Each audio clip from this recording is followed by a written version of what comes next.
Guys আমার শোল্ডারের favourite যে workout সেটা আজকে আমি আপনাদের সাথে একটু দেখাবো। মানে আমার কাছে বেস্ট শোল্ডারের যে ফেভারিট ওয়ার্কআউট সেটা আমি আপনাদেরকে দেখাবো।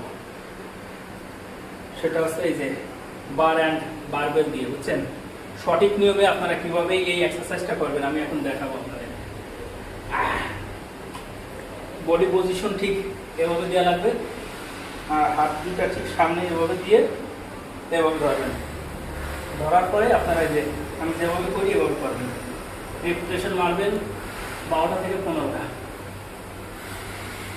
1 2 3 4 5 6 7 8 9 10 11 12